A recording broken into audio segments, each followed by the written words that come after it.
Eu gostaria de chamar Regiane Garcia, psicóloga e sexóloga da Clínica Vida Mental by Cremed, tem pós-graduação em psicodrama, licenciatura em História, é membro do Instituto Cultural Barong, onde participa como professora das capacitações em saúde sexual, palestrante na agência AIDS das unidades do SENAC, professora em sexualidade do Instituto Paulista de Sexualidade. Senhoras e senhores, com vocês, Regiane Garcia. Você vai passar...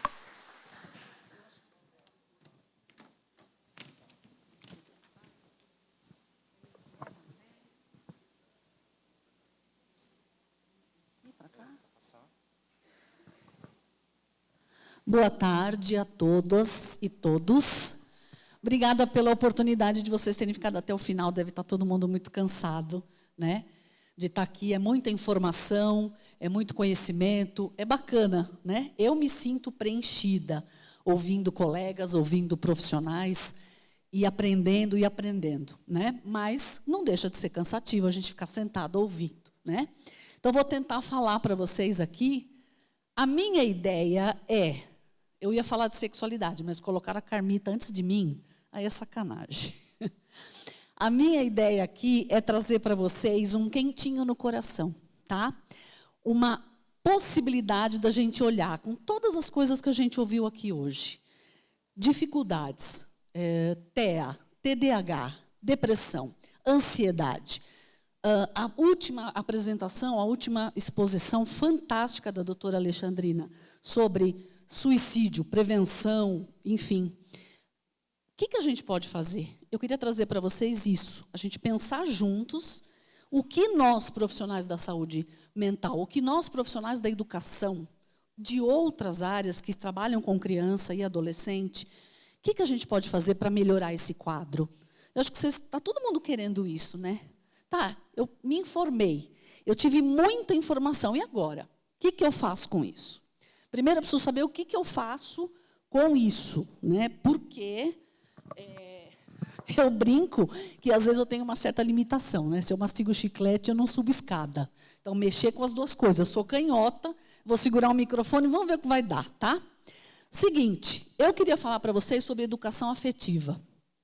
Eu já vou trazer algumas dicas, algumas reflexões para que ajude a gente no caminho de colaborar para diminuir os índices que o Misael falou aqui hoje de manhã, né? Vamos tentar trabalhar para isso. E aí, eu queria falar um pouco do afeto. O afeto é uma coisa que ele cura a alma, né? O afeto é um comportamento que eu tenho, que eu vou ter uma sensação, eu vou ter um pensamento, né? Eu afeto e sou afetado. Isso que é afeto, né? Então, o quanto nós estamos precisando, ultimamente, no mundo... Eu fui professora de História, e na licenciatura em História, a gente fala que o momento que a gente está hoje é o pós-contemporâneo. Não é mais o contemporâneo, é o pós-contemporâneo. Então, neste momento, é importante que a gente pense nessa palavra afeto. O quanto precisamos disso.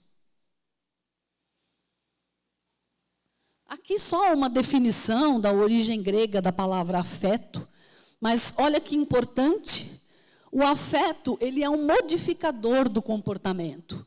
Ele influencia nossa forma de pensar. É importante a gente pensar primeiro e entender que nós humanos, nós somos formados por um tripé. Pensar, sentir e agir.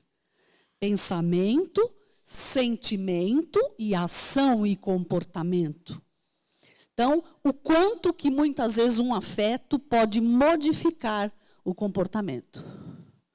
E aí nós temos algumas fotos, né, de demonstração de afeto, de parceria, de apoio. Vamos chegar lá.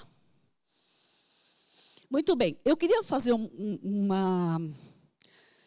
propor para vocês, para a gente fazer uma volta na história um pouquinho e falar de 3 pensadores, 3 profissionais ou personagens históricos. Está falhando o microfone, não está? Não? que fala muito, nas suas teorias, eles falam muito sobre amor e felicidade. Amor e felicidade são afetos, né? Então vamos lá, vamos começar com Platão. Lá na Grécia Antiga, o Platão dizia que amor e felicidade é eros, é desejo. E geralmente eu desejo aquilo que eu não tenho. Às vezes, ou na maioria das vezes, a hora que eu tenho, eu não desejo mais. Então, para o Platão, amor e felicidade está ligado a desejo.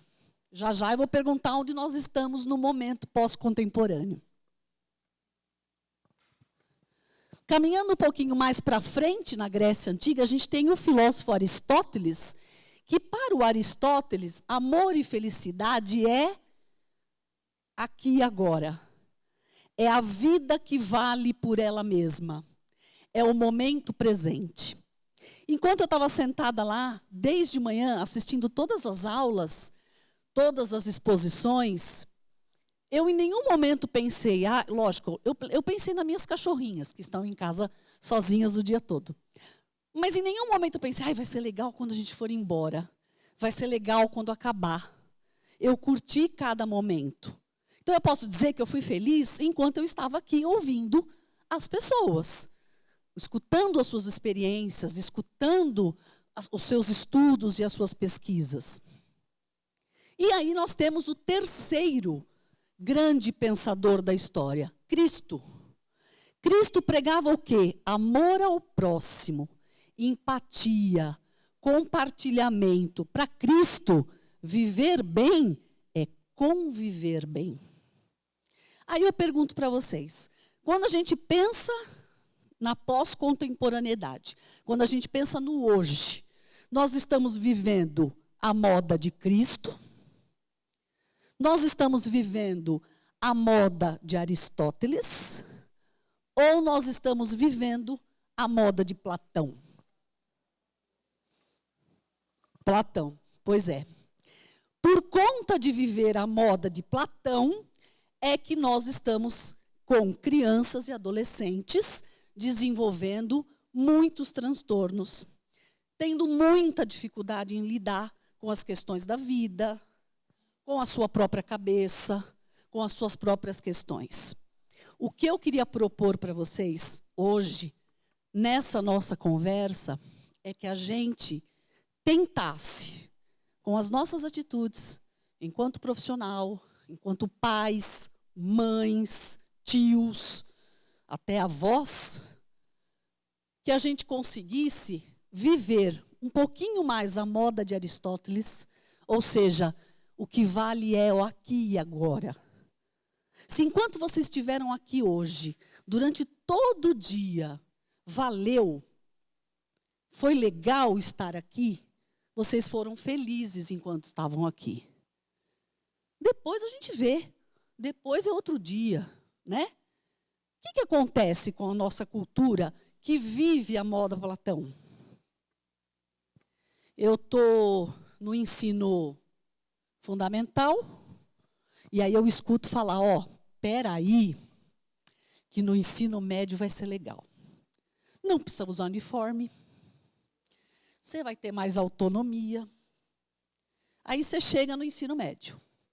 E aí o que você escuta? Pera lá, faculdade é do... Eu falo palavrão, de vez em quando vai escapar, tá? Agora eu segurei. Quando você entra na faculdade, o que você vê nos corredores da universidade? Cartazes de estágio. Seguinte, só fazer faculdade não adianta. Você tem que estagiar na área. Para você ser um profissional de sucesso, você tem que estagiar na área. Aí você entra no estágio. Aí chega lá no estágio, alguém chega para você e fala, seguinte, do cacete é você ser efetivado.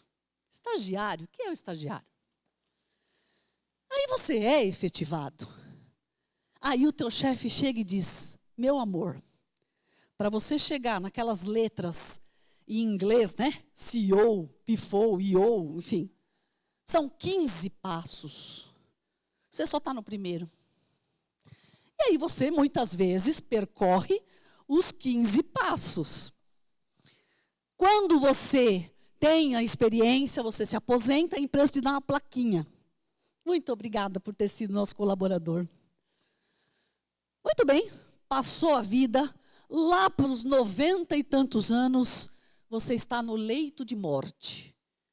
E aí a família chega e fala, calma, o melhor ainda está por vir. Não dá, né? Isso é a moda Platão. Não dá. Nós temos que aprender a viver a moda Aristóteles. A vida vale por ela mesma. Está valendo eu estar aqui hoje falando com vocês. Não vou pensar que depois vai ser legal, que amanhã eu vou sair com as minhas cachorras no parque passear. Que não quero, eu quero viver o hoje. E curtir este momento de hoje. E também viver a moda de Cristo. Porque além de viver o dia de hoje, eu preciso compartilhar. Eu preciso trocar, eu preciso me relacionar, eu preciso ter empatia. Eu preciso ter compaixão. Eu preciso ajudar para ser ajudado. Eu tenho que sair do meu próprio umbigo. O que a gente percebe? Na sexta-feira à noite, terminando meus atendimentos online, peguei o celular, 35 mensagens do grupo do condomínio. Um quebra-pau que eu perdi por onde começou. Eu sei que não, porque não pode ter falta de respeito, porque a senhora fala das crianças que apertam todos os botões do elevador, e não sei o que lá, não sei o que lá. Não sei o que rolou, sei que rolou uma treta. Todo mundo olhando para o seu próprio umbigo. A minha vontade era entrar no grupo. Eu só fiquei na vontade, tá, gente? Eu não fiz. Minha vontade era entrar no grupo e falar: estou sorteando 2 passagens para a faixa de Gaza. Quem quer? Porque se você olhar para fora, eu não estou nem falando da faixa de Gaza, eu estou falando de Brasil também. Mas se você olhar para fora, as coisas são muito mais complicadas no mundo do que o menininho que apertou todos os botões do elevador do condomínio XPTO. Isso é um problema? E aí eu falo para vocês, essas mães e pais do condomínio que discutiram são as mães e pais que cuidam dos nossos adolescentes, das nossas crianças. Como é que pode? Então nós precisamos urgentemente a ensinar a moda Aristóteles e a moda Cristo uma maneira diferente de viver.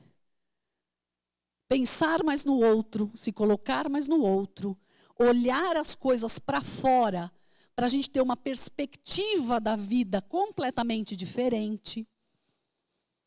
Aí eu dou uma perspectiva nova para os meus problemas ou para as minhas dificuldades. Então, nós precisamos fazer isso com crianças e adolescentes e também conosco. Conosco mesmo.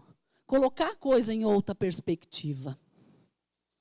Então, eu sugiro que a gente comece, então, a pensar a educação, a pensar a vida, a pensar as relações a partir desses 2 personagens. Eu acredito que a gente vai melhorar um bocadinho. Aliás, eu tinha uma esperança na pandemia que a gente ia melhorar. Vocês tinham também essa esperança? Estamos vendo, né? Melhoramos pra caramba, né? Mas vamos lá, eu continuo acreditando no ser humano, viu, doutora? Às vezes o paciente chega no consultório e fala assim, adolescente não, mas o adulto faz assim, ai, você acredita na humanidade ainda? Bom, meu bem, se eu, que sou psicóloga, estou na área clínica há 30 anos, na área social, trabalho numa ONG, se eu não vou acreditar no ser humano, vamos fazer outra coisa, né? Porque não acredito sim, e acredito na nova geração.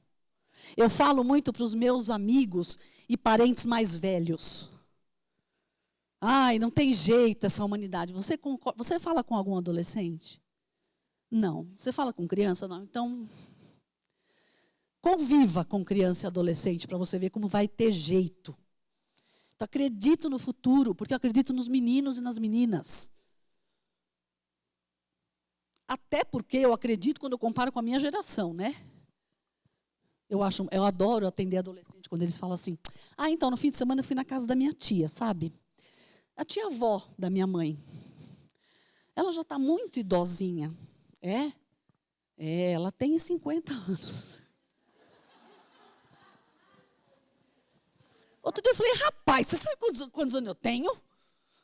É muito engraçado. Já está velhinha. É muito engraçado. Mas, ao mesmo tempo, é uma vida pela frente. É uma vida de possibilidades pela frente. Então, dá um gás isso. Dá um ânimo para a gente continuar acreditando nas pessoas. E é por isso que eu estou aqui, por isso que eu trabalho com isso. Não é pelo dinheiro, tá? Só para explicar. Se fosse pelo dinheiro, psicóloga não ia rolar. Desculpem os psicólogos que são ricos daqui, tá, gente? Muito bem, então, vamos lá. Adolescência, o que a gente tem? A gente tem uma crise. Momento de crise, transformação. Largando o corpo de criança, virando mocinha, mocinho. Só que aí, no mundo contemporâneo, no mundo pós-contemporâneo, hoje, essa crise está triplicada. Porque é muita informação, é muitas relações virtuais e menos relações físicas. É medo. Aqui, gente, foi o meu filho, jornalista, que fez o favor de fazer o PowerPoint para mim, porque, afinal de contas, eu sustento o cara já faz um tempo. Então, eu falei: o mínimo que você faz é fazer... Ô, mãe, faz um curso para aprender PowerPoint. Não, senhor, você vai continuar fazendo os PowerPoint. Aqui, na verdade, era medo das sensações corporais. E ele pôs das relações corporais. Mas tudo bem, tá? Estou corrigindo. Medo das sensações. O adolescente, quando ele sua, quando a mão transpira, quando o coração acelera, ele não sabe lidar com isso. Ele fica agoniado. Então, ele tem isso, ele tem medo das sensações. Ele precisa aprender a dar nome a elas. A entender essas sensações, a pensar sobre elas.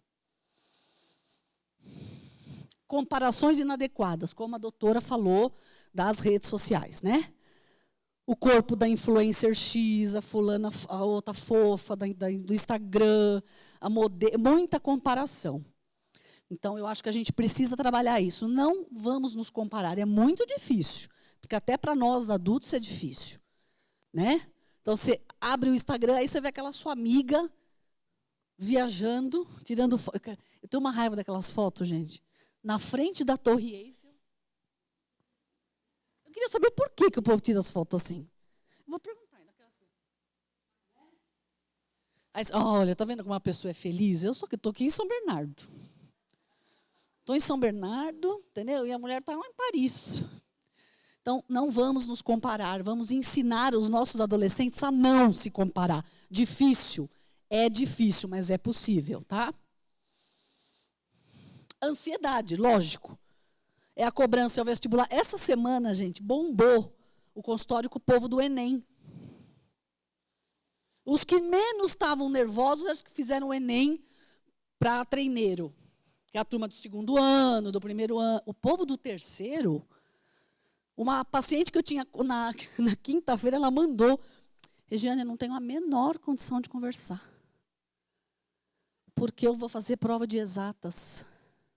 Eu falei para ela: te entendo perfeitamente, não sei somar. Fica tranquila, né? Então, muita cobrança, pensamento, cobrança para o futuro, cobrança do que vai vir, cobrança. E isso causa muita ansiedade.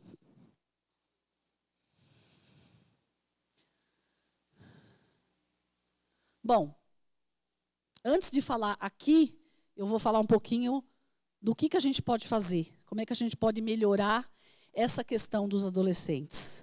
Mas antes, será que você consegue pôr aquele trechinho do filme? É possível? Eu vou passar 4 minutinhos de um filme do Instituto Nina Rosa, que é uma ONG de proteção aos animais, uma ONG vegetariana. E essa ONG, eles fizeram um filme falando sobre uma pesquisa sobre educação humanizada em alguns países da África, onde eles reduziram o índice de violência de determinados países. É só um trechinho para você. Quem quiser depois segue Instituto Nina Rosa no YouTube, você vê esse e vários vídeos muito interessantes que podem nos ajudar e são ferramentas também para a gente poder trabalhar.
Você volta lá.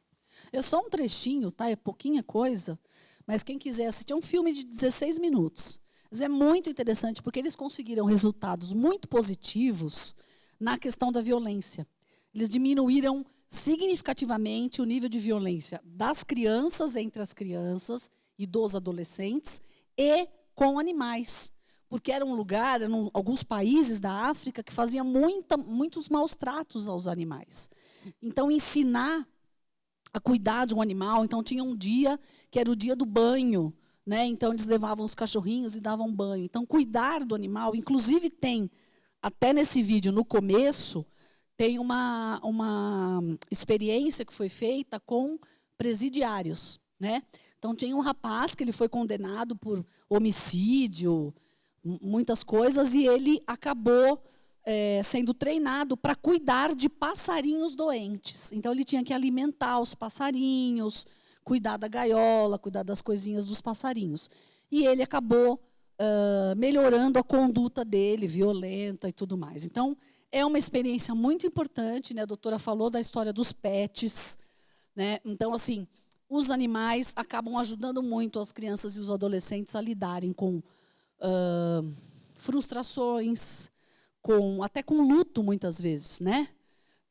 E trocas de afeto, né? Então, é bastante importante, por isso que eu quis trazer esse vídeo muito significativo. Mas vamos lá. O que a gente precisa, então?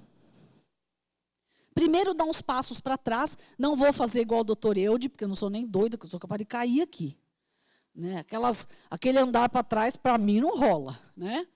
Mas a gente precisa dar uns passos para trás, no sentido de tentar pensar um pouquinho como é que a gente está vivendo e o que a gente está querendo. A gente precisa viver um pouquinho mais de forma analógica. Nós estamos muito digital, muito virtual.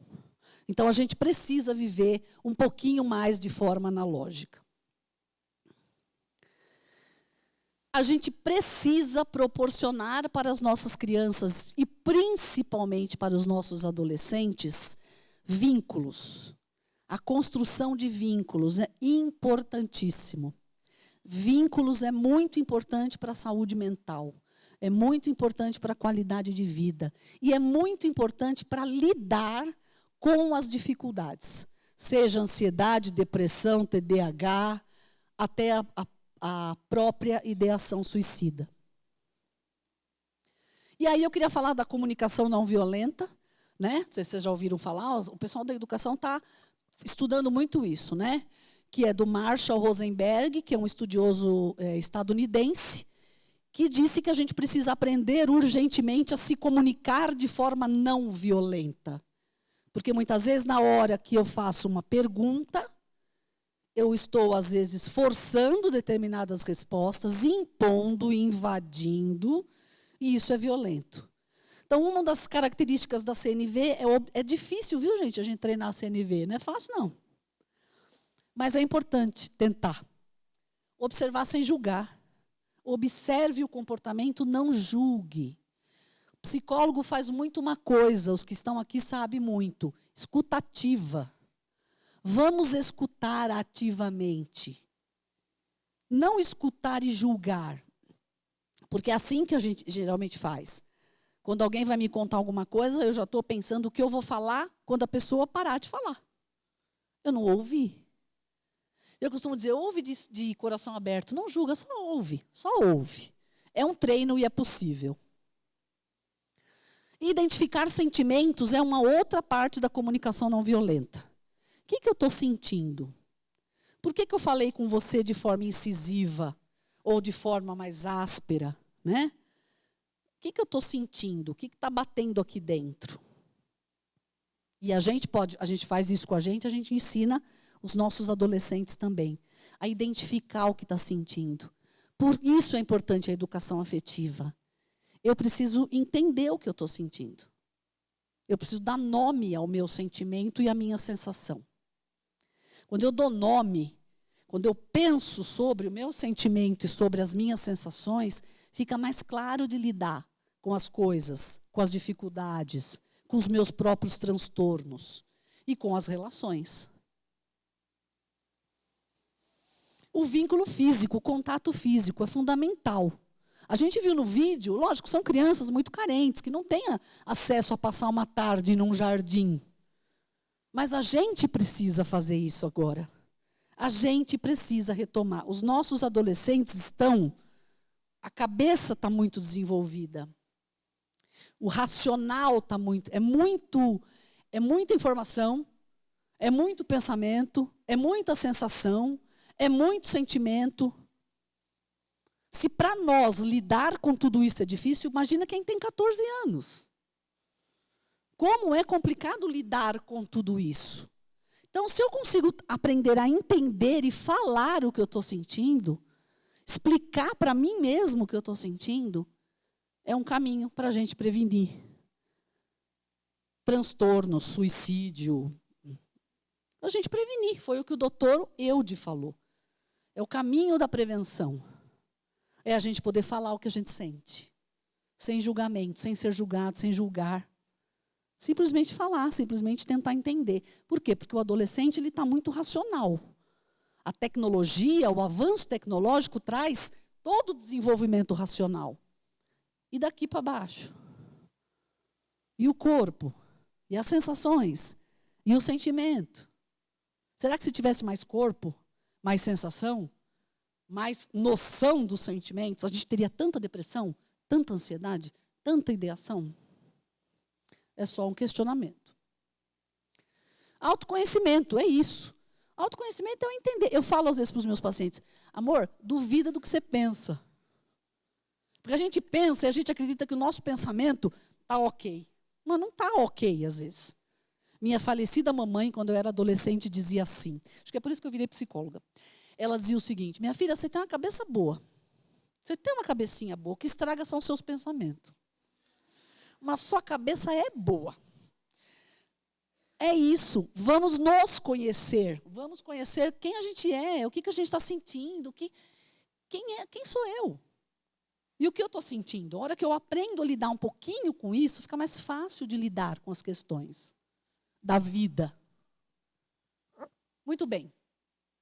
Aí, eu vou fazer para vocês uma provocação. Quem aqui está se cuidando? Está ruim o negócio.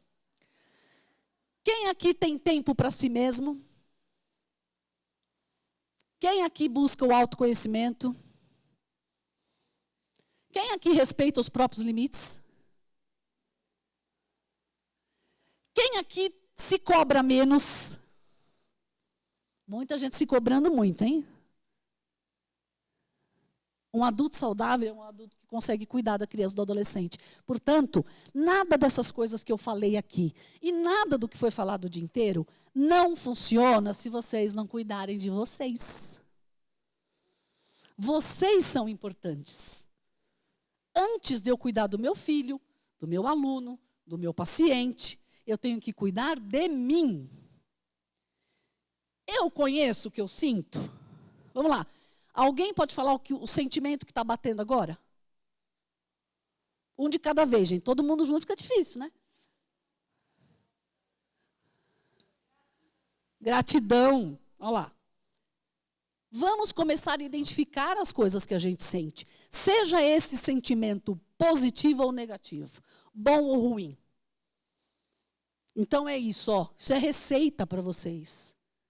Eu não consigo cuidar de qualquer adolescente e criança com qualquer transtorno, com qualquer problema de saúde mental, se eu não cuido de mim. Então, precisam fazer isso. Hoje, vai sair daqui e vai fazer um negócio que quer. Mesmo que seja tomar cerveja. Porque com esse calor vai bem, né, povo? Então, vamos cuidar da gente. A gente só vai ajudar os nossos adolescentes neste mundo louco que nós estamos vivendo se a gente cuidar da gente. Vamos trazer para os nossos adolescentes e para a gente a vivência do corpo, da sensação. Gente, andar descalça, pé na grama, vento na cara, contato mínimo com a natureza. Mínimo. Vamos, porque nós também estamos muito ligados à racionalidade, a cérebro, a pensamento. Principalmente quem aqui é educador, quem aqui é psicólogo, médico. Então, nós precisamos também ter a presença do corpo, das sensações. Os adolescentes não conseguem abraçar e beijar muito. Nós, né? Porque entre eles lá rola. Uma vez eu era professora de história e uma aluna minha do ensino médio fez assim: Pro, por que a tia Maria, que eu não me lembro o nome dela, não vou chamar de Maria, que era a moça que ficava lá cuidando deles no intervalo. Por que a tia Maria fica falando para a gente parar de abraçar os meninos? Falei, vou te contar um segredo, mas não pode contar para ninguém. Falei, não vou contar, Pro. É porque a tia Maria queria fazer a mesma coisa que o professor Paulo de física. E ela não pode. Entendeu? Ela queria dar uns abraços no professor Paulo. É isso.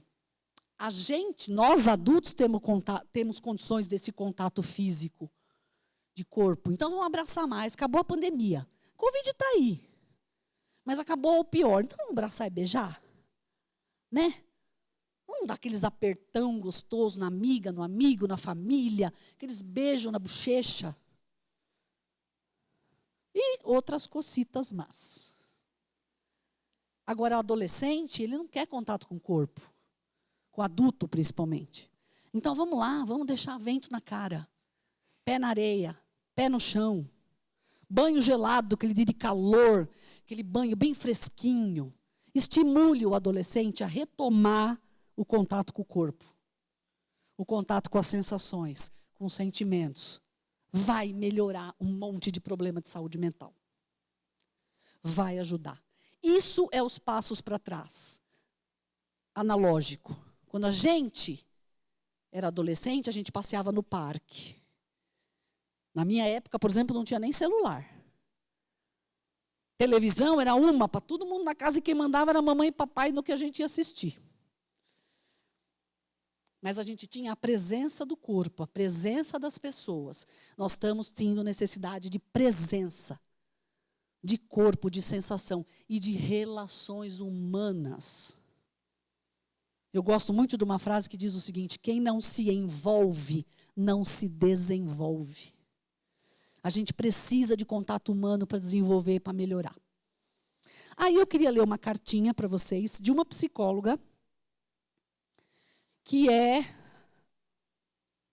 mãe de um adolescente.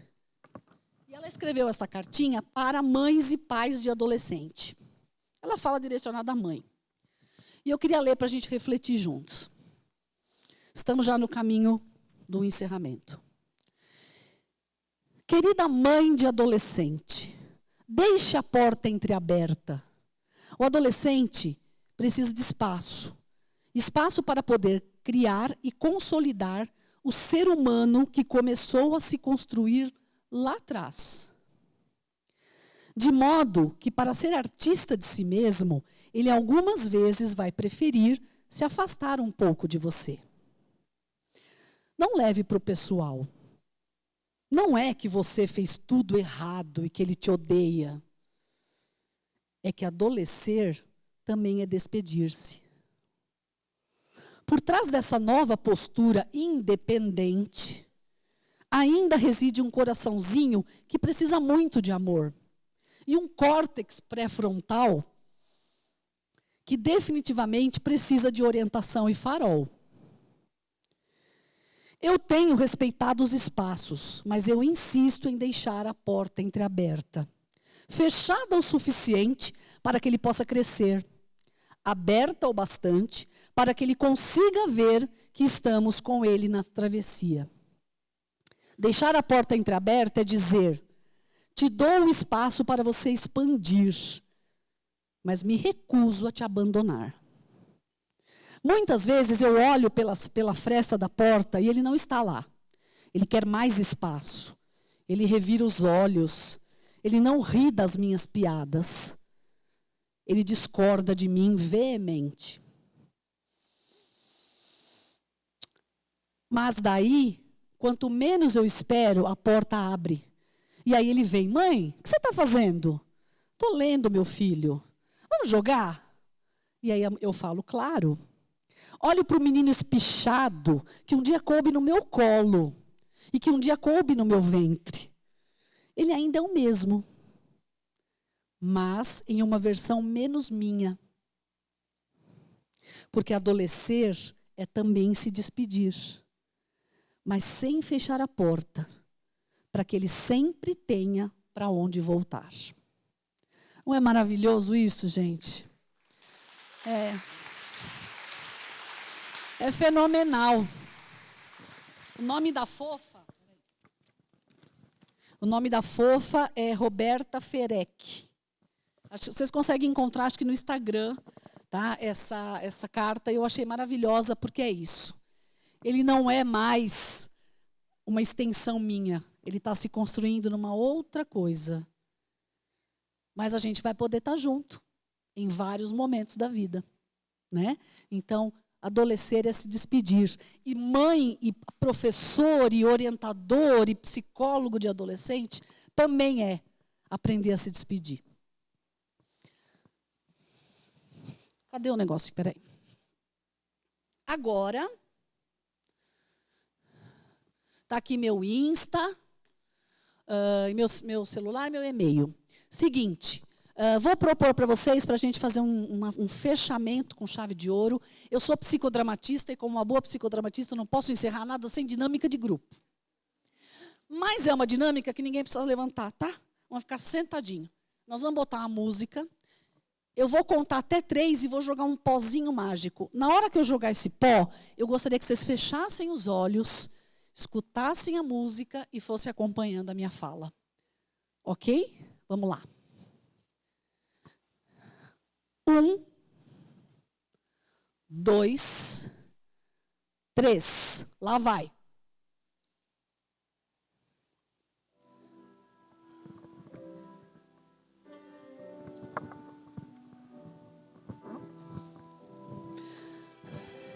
Vamos imaginar que a gente tem uma tela em branco e eu vou começar a lembrar de uma experiência do passado.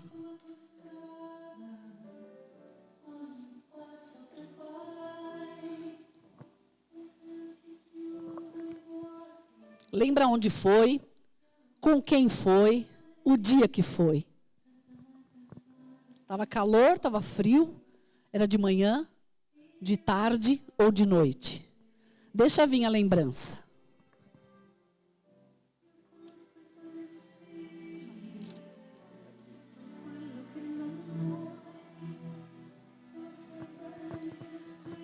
Preste atenção a todos os detalhes. Observe tudo.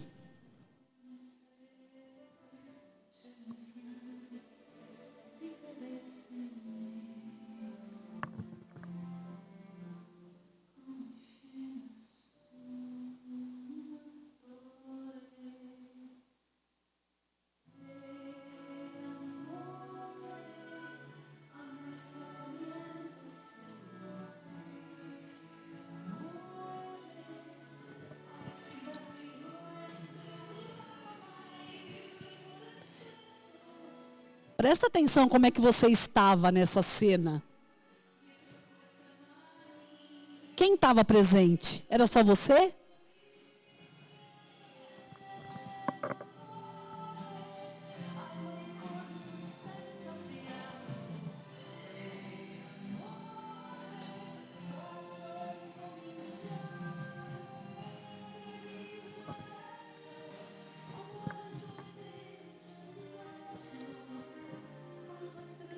Você gostaria de falar alguma coisa que você não falou?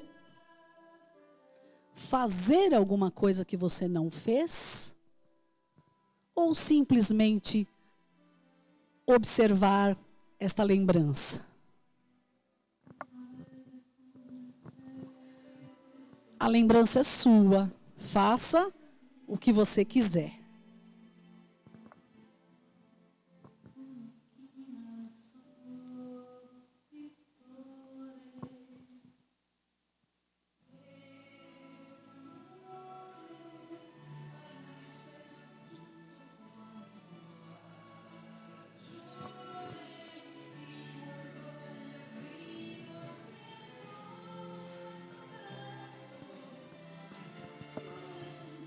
Devagarinho, bem devagarinho, essa tela vai apagando, vai ficando branca, aos pouquinhos, vai sumindo da tua lembrança.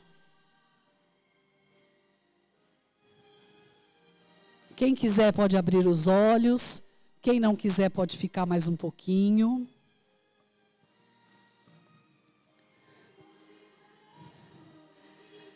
O meu recado, a minha mensagem, apesar de a gente ter ficado pouco tempo juntos, é que é o seguinte: a gente não pode esquecer nunca de cuidar da gente para poder cuidar do outro, principalmente nós mulheres. Nós aprendemos a cuidar, mas nós temos que nos cuidar. Aí a gente cuida mais e melhor. A gente pode lembrar do que passou. A gente não pode mudar a cena, mas a gente pode mudar o que a gente pensa e o que a gente sente sobre a cena. Muito, muito obrigada pela oportunidade.